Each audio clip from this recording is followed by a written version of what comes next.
Hello, everyone, and welcome to episode 14 of AVD Monthly. I'm your host, Andy Whiteside. I've got a special guest with me. I just got back last week from a conference in Cancun with Nerdio. We've got the founder of Nerdio with us, Vadim.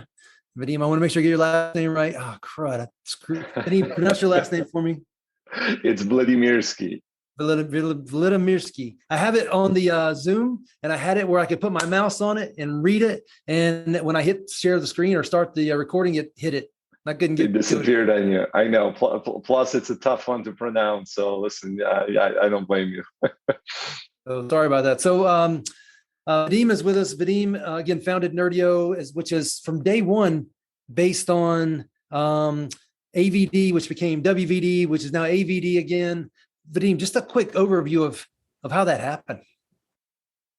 So Nerdio has always been in the automation of virtual desktop business. We started in RDS, and then when WVD came out, we had a product that was helping customers deploy, manage, and auto-scale WVD.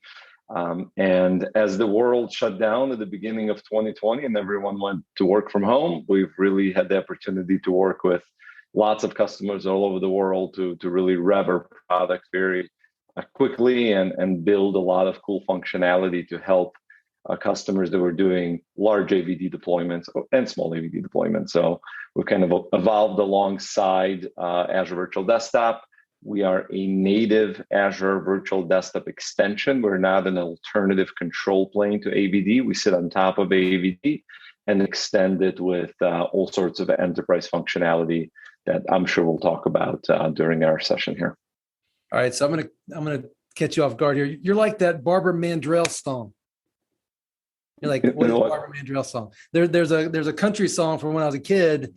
It was I was country before country wasn't cool. So you guys were Microsoft remoting before Microsoft remoting was cool, right? Went back in it was RDS, and very few people could make it work. You guys were making it work.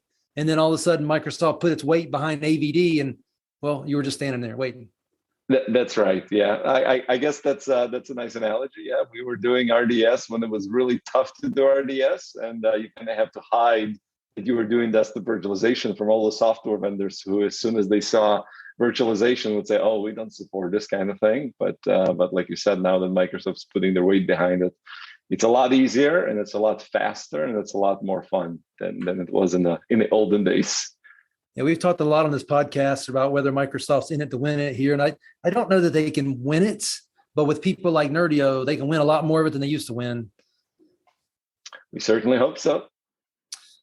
Well, so you've agreed to jump on here. What we're going to do is we're going to go through the November, December, and January updates. You know, they're not a ton of them. And you can throw in Nerdio updates that came in that same time period that maybe complement these things or extend capabilities beyond what AVD does. There's one here at the top of my screen. I can't wait to ask you about it because I saw you last week and I asked you about that one. We'll get to it in a second, but let's start with this basic one, tagging, lots of opportunities to improve efficiency and workflows through tagging.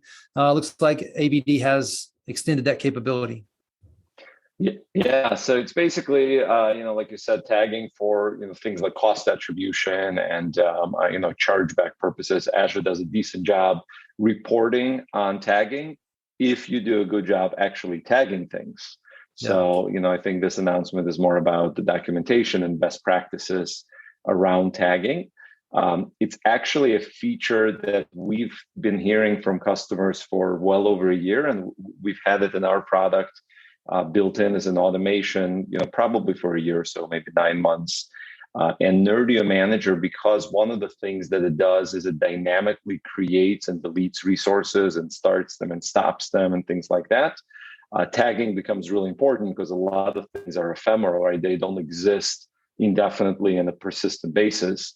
So we have this thing called host pool custom tags, where administrators can define tags at the host pool level in Nerdio Manager, and then any resources that get created within that host pool. So things like VMs and disks and network cards and app groups and everything associated with that particular host pool will get automatically tagged and untagged as it gets created and deleted. So we definitely are familiar with this functionality and add a bunch of automation to make it super easy for our customers. I really want to talk through that in detail. I know we got a lot to cover. I got home from your conference and my wife was in her closet, got all her clothes out and put them in baskets, put in the car. And she had to tag it off for the consignment sale. Well, those clothes are still sitting in baskets because nobody's great. So what you're saying is Nerdio has the ability to kind of automate that tagging, putting the tags on, taking the tags off. Do you have that for women's consignment clothes?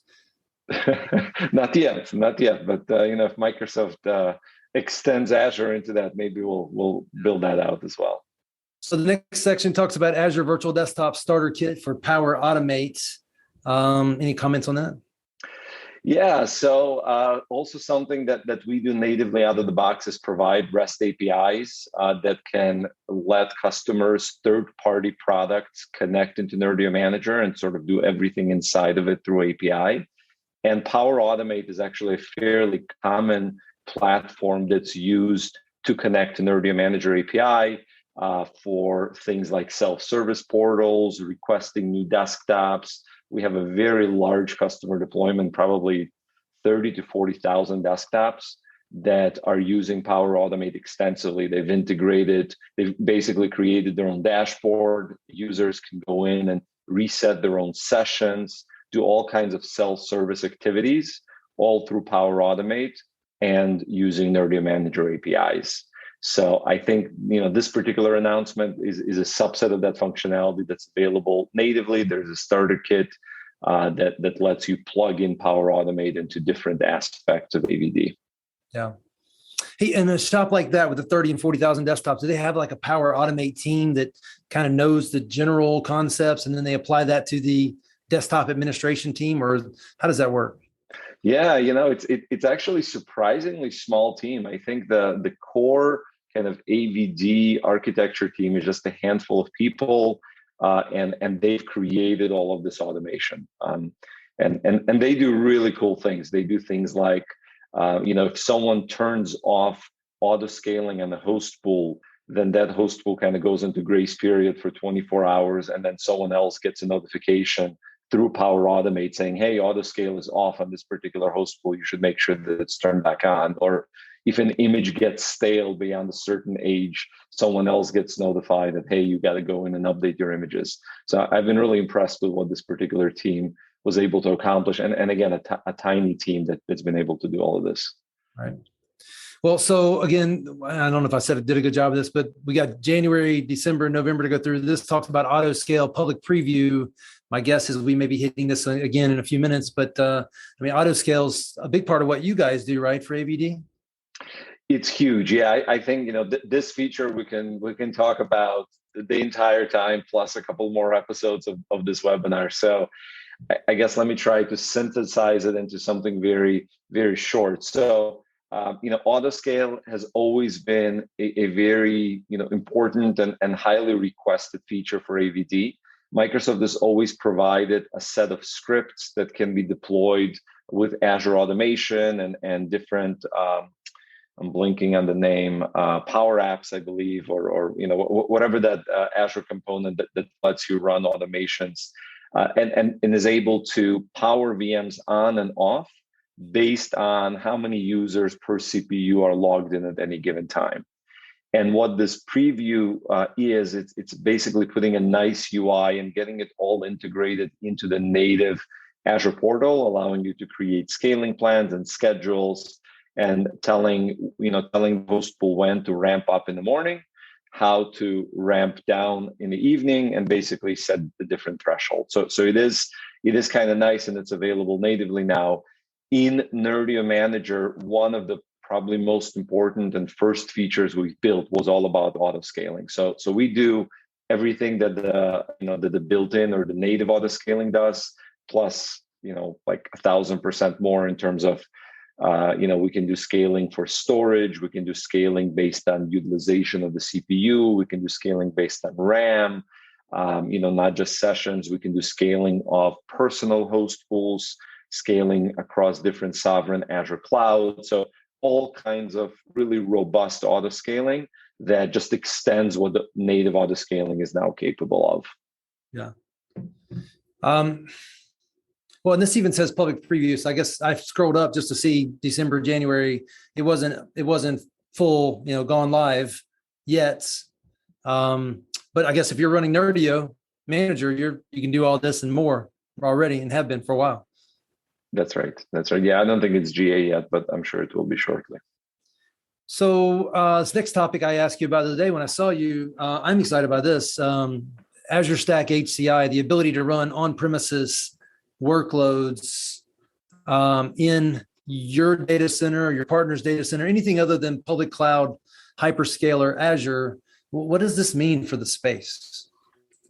I think it's pretty huge. I think it ultimately holds the promise to allow customers to extend their Azure AVD deployments into their on-premises environments. And the reason they may want to do that is really a few reasons. Number one, they could have compliance and security requirements. That means their data and applications may have to run locally, right? So that's one reason. Another reason is latency. So if you have data residing in an on-premises data center, and if you end up putting your desktops out in Azure, there's some latency that's obviously introduced.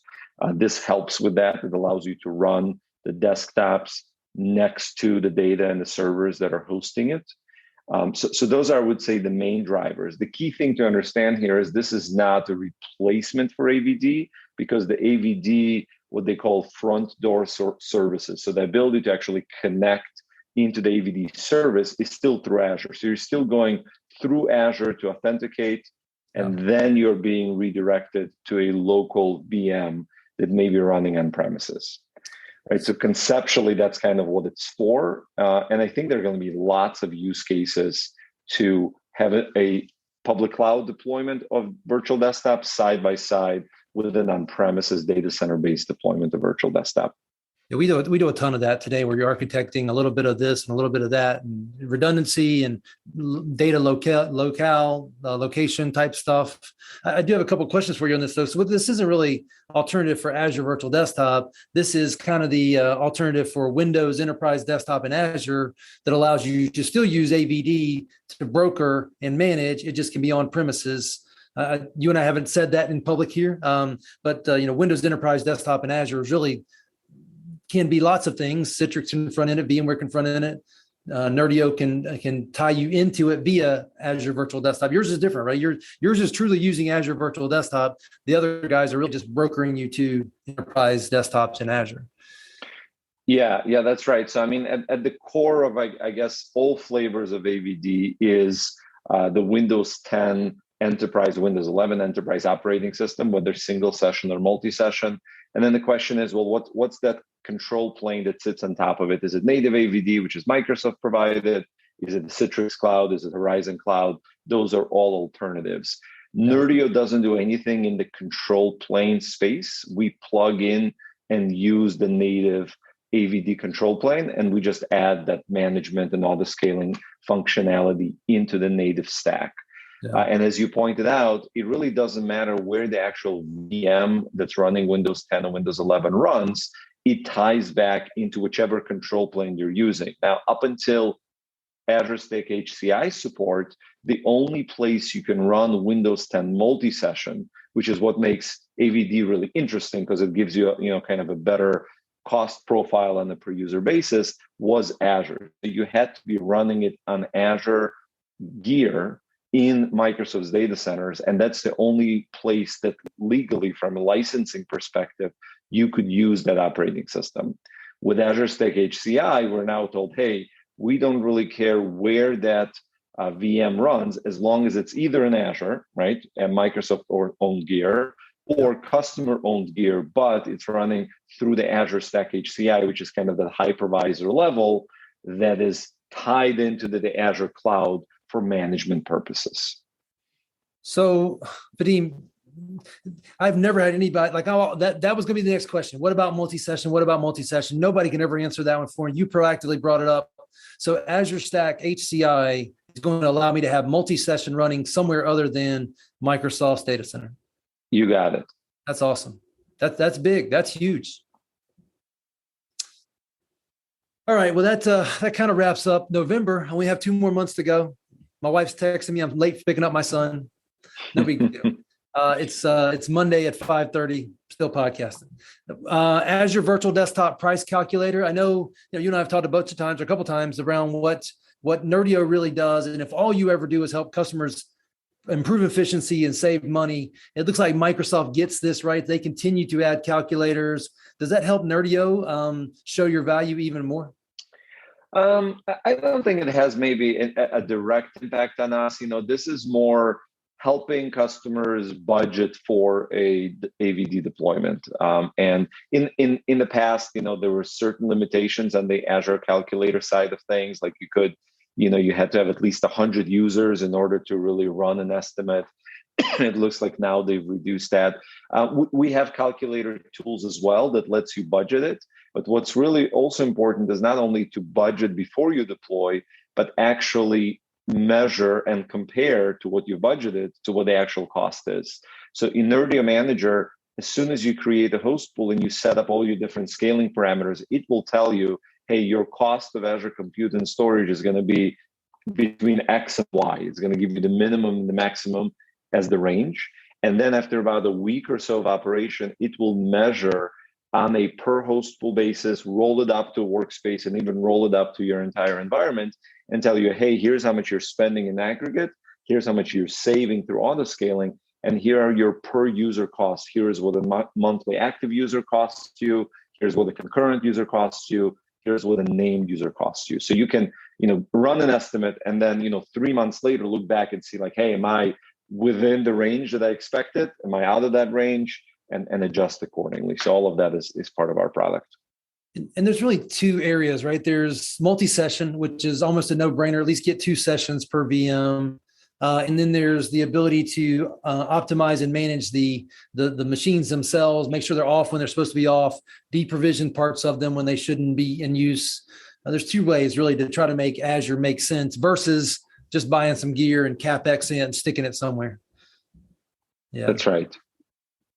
All right. I think I've probably said 8 times. I was at your conference last week. Again, thank you. I think I'm going to go to Orlando next week. Is it next week, the enterprise meeting? Yep, that's right. Next Tuesday, I think. Yeah.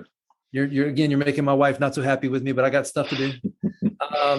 But I wore an FS Logic shirt one time last week. I wore it on purpose just to see what kind of conversations I would start. There's a lot of people that want to talk about FS Logics in your world. This Azure Active Directory join VMs with FS Logic's profile for Azure files on Azure files. Help us understand what that means for the world of AVD. Yeah, so let me kind of break this down into a few different components. So, well, before I do that, let's talk about the high level. What's the goal? The goal is to eventually get to a cloud-only virtual desktop deployment where you don't need any Active Directory, you don't need any Azure infrastructure in terms of VMs other than the session hosts themselves. Today, AVD requires Active Directory. Recently, I think it was in the summer, maybe in the fall, Microsoft announced Azure AD join support for session host VMs, where instead of joining the session hosts to an Active Directory, they can be natively Azure AD joined. The issue with that is if you're using FS Logics, you have to mount those profiles off of an SMB share, and SMB shares kind of require Active Directory still. So even though you could join the session hosts to Azure AD only, you still needed Active Directory for the SMB share. And now they've announced or they've released a preview of Azure files being Azure AD natively joined, which is enabled through Kerberos authentication that they've recently added to Azure AD, which is kind of getting us closer and closer to that no AD scenario where it's cloud only virtual desktop deployment. There is still one limitation though, unfortunately. The limitation is that your identities, the usernames that are logging in and connecting to these profiles must be hybrid. You don't need a domain controller in Azure anymore, but you still need to make sure that your user accounts originate in an Active Directory and are AD synced over to Azure AD. If they're cloud native or in cloud or cloud only, whatever term you want to use, this will not work. So we're kind of almost there, but not quite. That's the next step. The next step is to make cloud only accounts able to use virtual desktops with Azure files. There's Azure AD joined only. So if I had Azure AD today, I would still have to go create this brand new user today in Active Directory and let it sync into Azure AD. That's right. Okay. Super easy. Now, I'll do a little bit of a nerdy plug here. So as soon as Microsoft released the session host joining into Azure AD, we've actually enabled FSLogix without the need for it to support Azure AD joined. And the way we did that is using a technology that's not often used in FSLogix for some reason, because it's fairly complicated to configure, but Nerdio automates it for you end to end. And that is Cloud Cache with Azure Blobs, right? So Azure Blobs are not Kerberos authenticated. They use storage keys and stuff like that. Cloud Cache allows you to asynchronously replicate that profile from a local session host up to that blob. So if you want to use FSLogix with Azure AD only joined session hosts, if you're using Nerdio, you could have done that for 6 months now. Wow. Well, and that's just a great example where you guys have your eye on what needs to get done and when, and continue to round Microsoft out. Again, they're in it to win it more than ever, but they're not going to do it without some friends. Right. Azure portal updates, probably exactly what it says, right? Yeah, just some nice, UI changes, and added things like trusted launch, which we've also updated the Nerdio UI to include all of those new features. So yeah, so all of those are now in the portal too. Okay. Well, that gets us through December. You probably thought this was going to be much more painful than this, right? No, I love talking about this stuff, so you can't tell. Well, that's great, because that's what these podcasts we do are all about. I mean, it's, people on my team are like, oh, how do you know this stuff? I'm like, well, we just do a podcast and we learn all at the same time. It's great. Updates. Okay. So now we're in January updates. This first one is categorized as updates to required URLs. I have no idea what this means. Yeah, so I'll explain that. So the Azure, the AVD agent, which is a piece of code that runs on the session host VMs, uses a technology called reverse connect, where you don't need to connect into it. It connects outbound to the AVD management service and creates kind of a reverse connection from the user back into the session host.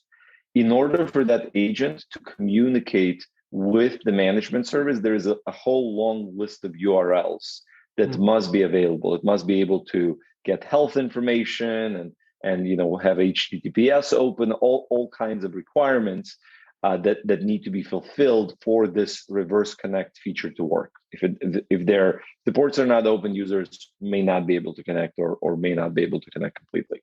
So what this is announcing is that Microsoft, I believe, have consolidated a whole long list of URLs and ports down to one. So they now have kind of a single point of entry, which obviously is backed by a whole huge infrastructure on the Microsoft side, but you now only need to worry about a single URL to allow through your firewall or whatever other access control methods you're using to protect your infrastructure in Azure. So that's what this is all about. And it's pretty nice because it's going to be just easier to manage networking and firewalling going forward with AVD and needing only one URL. So is this about the virtual desktop talking out to the Azure Virtual Desktop control plane? Is that the direction we're talking? That's it. That's exactly right. And before there was a whole bunch of them. Now there's just one, and then that same URL and port gets used over and over again. That's right. Yeah. I mean, I think even if you click on that blog, you may see the list of the ones that were needed to be there. That's probably, 10 of them or so, and what it got consolidated down into. So definitely. So you see those highlighted ones were the ones that needed to be there. And now the new URL just happens to be the one below. If you scroll all the way to the bottom of this post, they'll have, that's the only thing now that you need. Okay. All right. The more you can simplify that, the better, because now you're working with network guys that don't want anything coming and going, and you'll pick a fight. Let's see. Increased application group limits. This is pretty big. It's pretty big if you are very big, meaning your or deployment is. We've had several customers run into this limitation. So the existing limitation, and this is applicable to AVD ARM, right? The new version of AVD that's out there. This wasn't the case, or I don't remember what the limit was in AVD Classic, but that's not really relevant anymore. So the issue was that at the tenant level, the Azure AD tenant, you could only have 200 application groups. What that effectively meant is you could not have more than 200 host pools, and in most cases, even fewer host pools, because each host pool may have more than one app group. Like if you have a remote app host pool that's publishing applications rather than desktops, you may have several app groups all attached to that one host pool. And the issue was if you're a large environment and you're doing huge deployments for many different departments or use cases, you very quickly run out of this 200 limit. So we've had customers that had to go to the product group and had who had increased their tenant level limit from 200 to 400 or et cetera.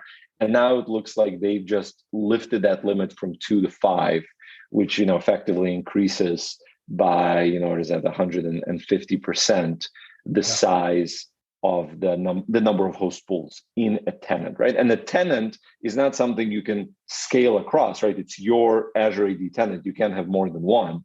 So this was a pretty hard limit for very large deployments. Yeah.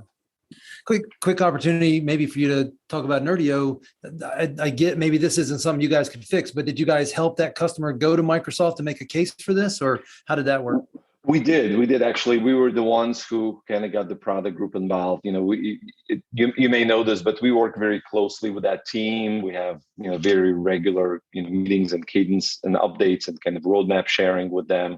So we have pretty good idea of what's going on and what's coming up. So have good relationships there. So anytime we see an issue in our customer base, we generally can percolate it up to them directly faster than support can, because just we have a massive footprint and we get to hear about issues or limitations fairly quickly. So yeah, we did help our customers get that limit increased on a one-by-one basis.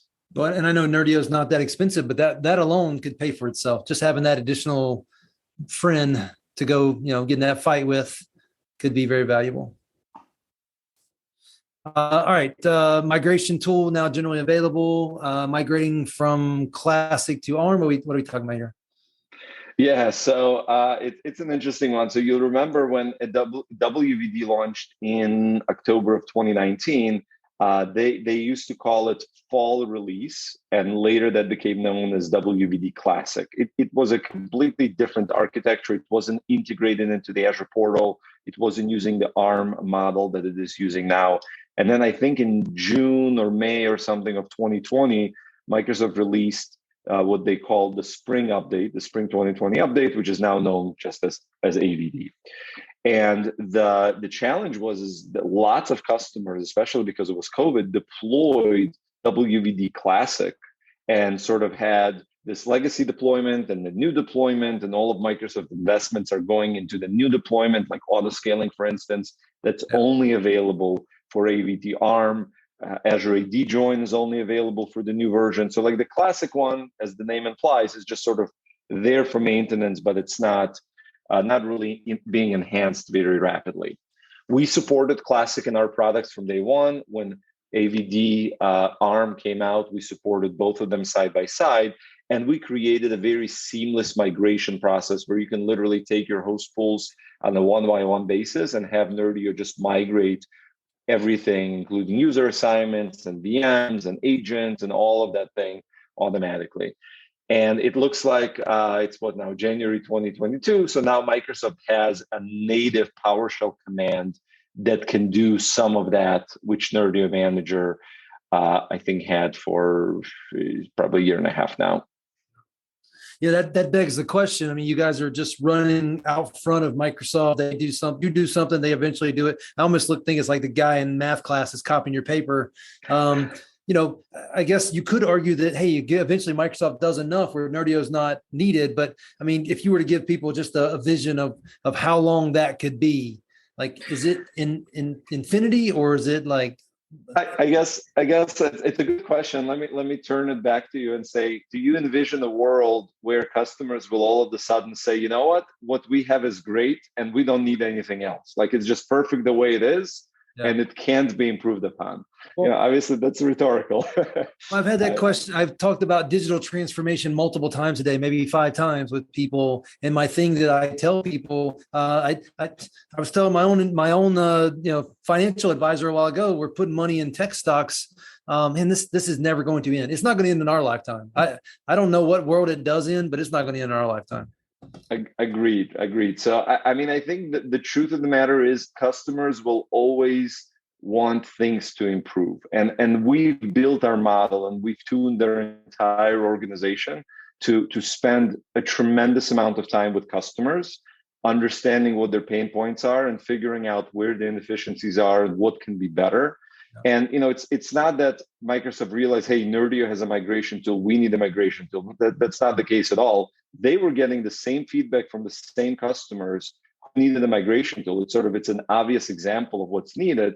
Is just we were able to deliver maybe that quicker because that was a higher priority for our set of customers.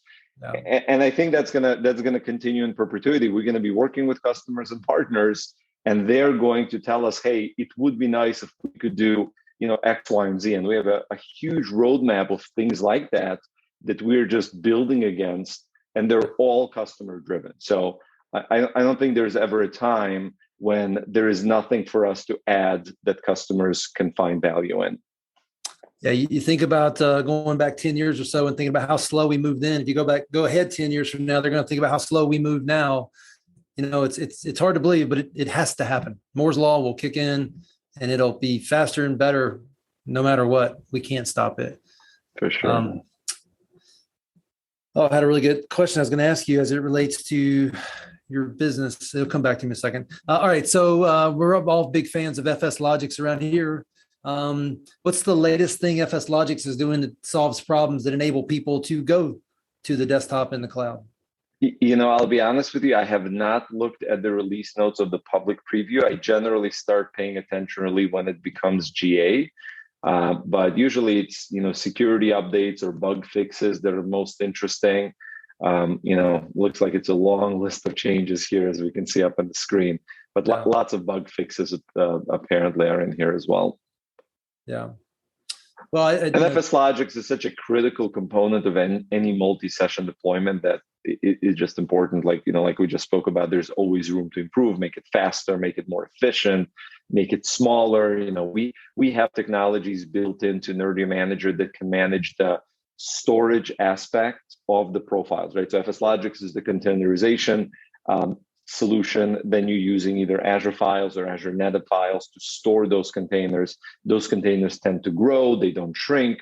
We have all sorts of things that can make that very efficient and cost effective, where it will automatically resize the file shares and the volumes and make sure the profiles are optimally sized. So we play a lot with the FS Logics optimization space. Yeah. Well, hey, this is good. We got a ton of time left. Let's go through all these updates to the agent. No, I'm just kidding.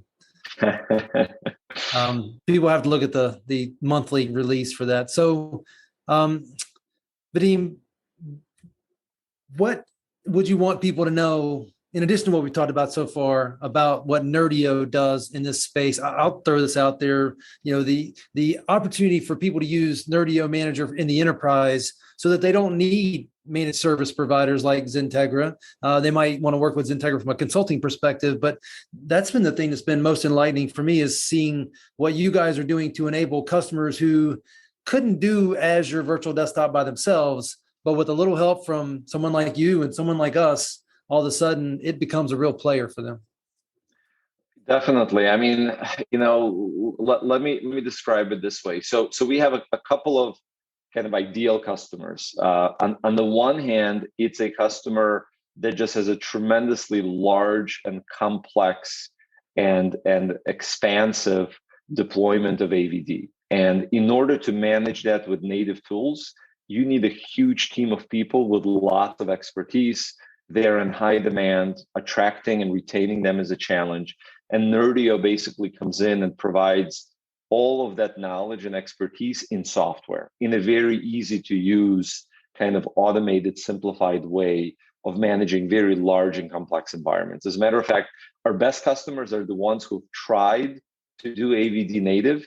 Yep. They spend 20 minutes looking at a demo of Nerdio, and they're like, okay, when can I have this? Like, can I put this in now? Because they know exactly what the pain points are and how elegantly we've solved them. The other type of customer is someone who just doesn't have a ton of Azure or VDI experience and are looking to get started with the AVD in a much more frictionless way. So we help those customers as well. We have lots of wizards and very easy to use UI to get up and running, and obviously everything in between. So we help customers that are just starting and super advanced VDI deployments that are very large at scale. Yeah. And if you think sorry, go ahead. Oh, no, finish. Go ahead and finish. I was just going to say where we fit into the AVD stack. So if you take AVD as a platform or as a service, if you will, and break into its four components, you have the client application, right? The thing that runs on all the various operating systems and connects to virtual desktops. You have your Windows 10, Windows 11 enterprise or multi-session operating system, which is exclusive to AVD. You have your admin experience, which is done through the Azure portal. And then the final component are all the hosted services like connection broker, gateway, diagnostic services, all the backend infrastructure that figures out where to land the user session when they connect. Nerdio Manager plugs into the admin experience of those four components. We don't do anything with user connection, user brokering, authentication, client apps. All of that is done by Microsoft, which means that as Microsoft is investing into the technology, which they're doing very rapidly, all of our customers don't have to wait on us to take advantage of that technology. It's just native, it's available to them. They're not locked into using us. We're just there to make their job easier and better with the native tool of AVD. Yeah. So people should just use you guys till it doesn't make sense anymore, which, we'll figure out what that is. Could be a very, very long time. Yeah. And then, where we really add the value is once you kind of understand where we fit in is we help with cost optimization. I would say that's the number one reason people come to us. Everyone intuitively understands that cloud is consumption-based. It needs to be efficiently operated. It can't be someone manually clicking things. It's got to be automation. And we have super powerful but easy to use automation. So I would say that's kind of our value pillar number one, is making sure that Azure is as efficient as it possibly can be. And we're increasing that efficiency again and again in every release. The second thing is all about just ongoing management and orchestration and automation. Things like image management, disaster recovery, self-healing capabilities, all kinds of automations that normally engineers will have to do manually are now built into the product and they're completely hands-off. And then the third value pillar we talk about is simplification. We just want to make it as easy and as simple as possible, both to deploy an environment, to manage AVD, and to manage every single piece of Azure technology that AVD relies on. So, we already talked about storage, like Azure Files and Azure Netted Files, but we do everything from, MSIX application delivery. We do scripted actions and runbooks. We do things like FSLogic's app masking and application management, all the things that AVD requires, which is why you're using AVD, are also part of the product. So those kind of are three pillars: cost optimization, orchestration and automation to increase reliability, and then finally simplification of the whole life cycle of virtual desktop management. So I have two questions for you, and I'll let you go. Last week was a long week, a lot of fun. I may have dreamed this, but is Nerdio going to have its own remoting protocol that comes along with what you guys add, or is it just going to be the latest version of RDP that Azure's Virtual Desktop uses? Yeah, there are currently no plans to have our own remoting protocol. We try to stay out of the presentation layer and the control plane layer. I think Microsoft is doing a good job improving it, and it will continue so. So no, we don't have any plans for this. Well, that totally makes sense. That's why I thought I might have dreamed it, but at the same time, I was like, man, if they're doing that, they must have really something special in the works. So no worries there. I do have a question for you, and I'll let you go. It's kind of a philosophical one. At what point, well, maybe it's not philosophical. At what point did you know this AVD thing was coming for real, and that a lot of your work that you had been doing on building and making the Microsoft RDS stack work better was going to go to a whole nother level? I mean, I think as soon as Microsoft brought us into the fold, even before it was announced publicly and we were working with them, we knew that this is the direction they're going. I mean, RDS isn't going anywhere, but I'll be honest with you, it's sort of, we went from 100% RDS deployments down to 10% RDS deployments to pretty much zero. Like, we don't see anybody using our technology to do RDS deployments, because I think it has a perception of being legacy now. Whether it is or not is debatable, but AVD is the cool new thing. And I think as soon as we learned about what Microsoft plans are, we knew that this is going to be the future. Well, that brings me to a whole other topic. I've for years been saying, don't deploy, deliver, present the workloads, don't actually deploy the workloads. And my biggest challenger to that was Microsoft and SCCM. And then all of a sudden overnight, because of, Azure consumption and that cloud they were building, they became the biggest fans of don't deploy, deliver. And I think you guys were just, obviously sitting in the right spot when that ship turned and went in a different direction. Definitely. I mean, COVID helped with the very initial spike of adoption. I think WVD was doing pretty well even before COVID hit, and adoption was growing very rapidly, but it just became exponential in March, April, May of 2020, where everyone just needed a remote work solution, and AVD turned out to be the perfect technology to enable that. Well, this might not be 100% appropriate, but people like you and I have been saying, hey, what about a pandemic? Pandemic could happen. What are we going to do? And all of a sudden, there's no denying what needed to be done. That's right. All right. Well, Vadim, thank you very much for joining. This is great. We'll do it again, hopefully next month, and you'll continue to add your insights. We'll have some of our other folks join as well. But man, this is one of the best ones we've done. I appreciate you joining. All right. It was a pleasure to be here. Thanks, Andy. Talk to you soon. And we'll hopefully see you next week in Orlando. We will. Have a good day. You too. Bye.